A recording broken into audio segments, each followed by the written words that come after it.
രാത്രികാലങ്ങളിൽ സഞ്ചരിക്കുന്ന പുരുഷന്മാരെ തൻ്റെ മനോഹരമായ രൂപം കാണിച്ച് വശീകരിച്ചു കൊണ്ടുപോയി ചോര കുടിച്ചു കൊല്ലുന്ന യക്ഷി. അവളാണ് Kalliyankattu Neeli. Okay, welcome back to my YouTube channel Kavya family vlogs. തെക്കൻ പാട്ടുകളിലും വല്ലടിച്ചാൻ പാട്ടുകളിലും തിരുവിതാംകൂർ നാടോടിക്കഥകളിലും ഒക്കെയുള്ളൊരു കഥാപാത്രമാണ് കള്ളിയങ്കാട്ട് നീലി. ഒരു യക്ഷിയുടെ പേര് പറയാൻ പറഞ്ഞാൽ നമ്മളൊക്കെ ആദ്യം തന്നെ പറയുന്നൊരു പേരാണ് കള്ളിയങ്കാട്ട് നീലി എന്നുള്ളത്. കാരണം അത്രത്തോളം മലയാളികളുടെ മനസ്സിൽ ഇടം പിടിച്ചൊരു യക്ഷി കഥാപാത്രമാണ് നീലി. കഥയും ചരിത്രവും ഇഴചേർത്ത് പറഞ്ഞു പഴകിയതാണ് നീലിയുടെ കഥ. അല്ലി എന്ന പേരുള്ളൊരു സാധാരണ സ്ത്രീ എങ്ങനെയാണ് കള്ളിയങ്കാട്ട് നീലിയായി മാറിയത് എന്നതിനെക്കുറിച്ചാണ് ഇന്നത്തെ നമ്മുടെ വീഡിയോ. കൊല്ലവർഷം 30കളിൽ പഴകന്നൂർ ദേശം വാണിരുന്ന ദേവദാസിയായ കാർവേണിയുടെ മകളായിരുന്നു അല്ലി. അവിടെയുള്ള ശിവക്ഷേത്രത്തിലെ പൂജാരിയായ തമ്പിയുമായി അല്ലി പ്രണയത്തിലാവുകയും വിവാഹം കഴിക്കുകയും ചെയ്തു. എന്നാൽ തമ്പിക്ക് നോട്ടമുണ്ടായിരുന്നത് അല്ലിയുടെ സ്വത്തുവകകളിൽ മാത്രമായിരുന്നു. ഈ കാര്യം തിരിച്ചറിഞ്ഞ കാർവേണി തമ്പിയെ വീട്ടിൽ നിന്ന് പുറത്താക്കുകയാണ്. തൻ്റെ ഭർത്താവിനെ വീട്ടിൽ നിന്ന് പുറത്താക്കിയപ്പോൾ അമ്മയുടെ വാക്ക് ധിക്കരിച്ചുകൊണ്ട് അല്ലിയും തമ്പിയുടെ കൂടെ വീട് വിട്ടിറങ്ങുകയാണ്. വഴിമധ്യേ കള്ളിയങ്കാട്ട് എന്ന സ്ഥലത്ത് വിശ്രമിക്കാൻ വേണ്ടി ഇരുന്നപ്പോൾ അല്ലി തൻ്റെ ഭർത്താവായ തമ്പിയുടെ മടിയിൽ തലവെച്ച് മയങ്ങിപ്പോയി. ആ സമയത്ത് ചതിയനായ തമ്പി തൻ്റെ ഭാര്യയെ വലിയൊരു കല്ലുകൊണ്ട് തലക്കടിച്ച് കൊലപ്പെടുത്തുകയും അല്ലിയുടെ ആഭരണങ്ങൾ മുഴുവൻ എടുത്ത് കടന്നുകളയുകയും ചെയ്യുകയാണ്. ഇവരെ രണ്ടുപേരെയും തിരക്കിയിറങ്ങിയ അല്ലിയുടെ സഹോദരൻ കാണുന്നത് ചോരയിൽ കുളിച്ചു കിടക്കുന്ന അല്ലിയെയാണ്. വിഷമം സഹിക്കവയ്യാതെ വന്നപ്പോൾ അദ്ദേഹം അവിടെ തന്നെ തലതെല്ലി മരിക്കുകയാണ്. അല്ലിയുടെ ആഭരണവുമായി കടന്നുകളഞ്ഞ തമ്പി കൂടുതൽ കാലമൊന്നും ജീവിച്ചില്ല.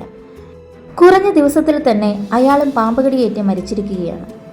ഈ കാര്യങ്ങളൊക്കെ നടന്ന് വർഷങ്ങൾ പിന്നിടുമ്പോൾ അല്ലിയും സഹോദരൻ അമ്പിയും ചോള രാജ്യത്തെ രാജാവിൻ്റെ മക്കളായിട്ട് നീലിയും നീലനുമായിട്ട് ജനിക്കുകയാണ്.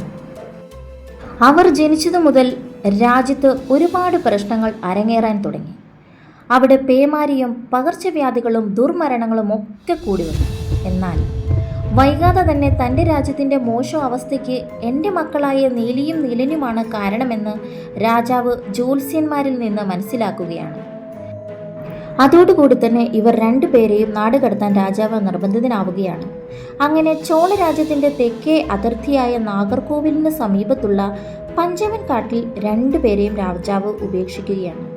എന്നാൽ അവർ രണ്ടുപേരും തങ്ങളുടെ പൈശാചിക ശക്തി കൊണ്ട് കാട്ടിൽ നിന്ന് പുറത്തു കടക്കുകയും പഴകന്നൂർ ദേശത്ത് പണ്ട് അല്ലി കൊല്ലപ്പെട്ട കള്ളിയങ്കാട്ടിൽ താമസിക്കുകയും ചെയ്തു. അതോടുകൂടി തന്നെ പഴകന്നൂരിൽ ദുർമരണങ്ങൾ നിത്യസംഭവമായി മാറാൻ തുടങ്ങി. പകൽ സമയങ്ങളിൽ പോലും കള്ളിയങ്കാട്ട് എന്ന് പറയുന്ന കള്ളിമുള്ളികളും പനകളും നിറഞ്ഞ സ്ഥലത്തേക്ക് പ്രവേശിക്കാനും അതിലൂടെ യാത്ര ചെയ്യാനും ജനങ്ങൾക്ക് ഭയമായി തുടങ്ങി.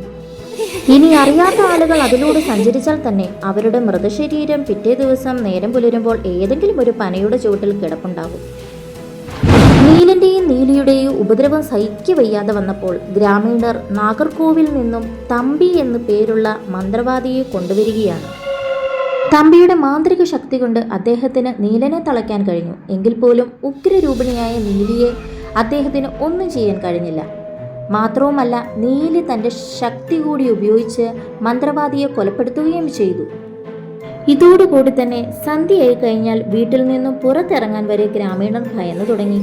ഇങ്ങനെ ഇരിക്കുമ്പോഴാണ് തന്നെ ചതിച്ചു വന്ന തൻ്റെ ഭർത്താവിൻ്റെ പുനർജന്മമായ കാവേരിപ്പൂ പട്ടണ സ്വദേശിയായ അനന്തൻ കച്ചവട ആവശ്യാർത്ഥം പഞ്ചമൻ കാട്ടിലൂടെ സഞ്ചരിക്കുന്നുണ്ട് എന്ന വിവരം നീലി അറിയുന്നത്. നീലി തൻ്റെ സൗന്ദര്യം കൊണ്ട് അദ്ദേഹത്തെയും വശീകരിച്ചു. എങ്കിലും മാന്ത്രിക ദണ്ഡ് കയ്യിലുള്ളതുകൊണ്ട് നീലിക്ക് അദ്ദേഹത്തെ ഒന്നും ചെയ്യാൻ കഴിഞ്ഞില്ല. തൻ്റെ മുന്നിലുള്ളത് ഒരു യക്ഷിയാണെന്ന് മനസ്സിലാക്കിയപ്പോൾ അനന്തൻ ഓടി പഴകന്നൂർ ഗ്രാമത്തിൽ പ്രവേശിക്കുകയാണ്. നീലി അദ്ദേഹത്തെ അങ്ങനെ വിടാൻ തയ്യാറായിരുന്നില്ല. നീലി തൻ്റെ മായ കൊണ്ട് കുട്ടിയോടുകൂടിയുള്ളൊരു സ്ത്രീ രൂപം പ്രാപിക്കുകയും അദ്ദേഹത്തെ പിന്തുടർന്ന് ഗ്രാമത്തിൽ പ്രവേശിക്കുകയും ചെയ്തു. ഗ്രാമത്തിലുള്ള ആളുകളോട് നീലി പറഞ്ഞത്, ഇയാൾ എൻ്റെ ഭർത്താവാണ്, എന്നെയും എൻ്റെ കുഞ്ഞിനെയും ഒറ്റയ്ക്കിട്ട് രക്ഷപ്പെടാൻ ശ്രമിക്കുകയാണ് എന്നൊക്കെ പറഞ്ഞു. ആ സമയത്ത് പോലും ഇതൊരു യക്ഷിയാണ്, നിങ്ങളാരും വിശ്വസിക്കരുതെന്ന് അനന്തൻ കരഞ്ഞു പറഞ്ഞെങ്കിലും ആരും അത് ചെവിക്കൊണ്ടില്ല. അങ്ങനെ അന്നേ ദിവസം താമസിക്കേണ്ടി വന്ന അനന്തൻ്റെ മൃതദേഹമാണ് പിറ്റേ ദിവസം നേരം വെളുത്തപ്പോൾ ഗ്രാമവാസികൾ കാണുന്നത്. അപ്പോഴാണ് അതൊരു യക്ഷിയായിരുന്നു എന്ന കാര്യം ഗ്രാമവാസികൾ തിരിച്ചറിയുന്നത്.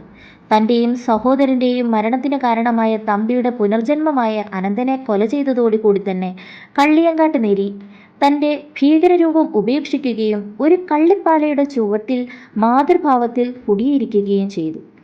നീലിയുടെ കഥകളെല്ലാം മനസ്സിലാക്കിയ ഗ്രാമീണർ പിന്നീട് അവരെ ആരാധനയോടെ സ്മരിക്കാൻ തുടങ്ങി.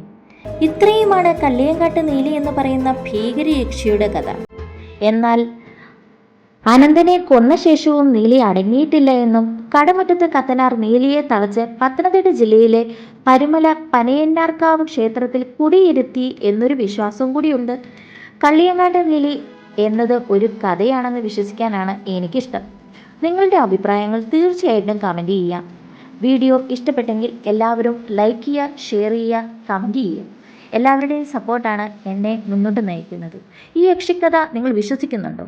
എല്ലാവരും കമൻറ്റ് ചെയ്തോളൂ. അപ്പോൾ എല്ലാവർക്കും അടുത്ത വീഡിയോയിൽ കാണുന്നവരെ എല്ലാവർക്കും tata bye bye, see U.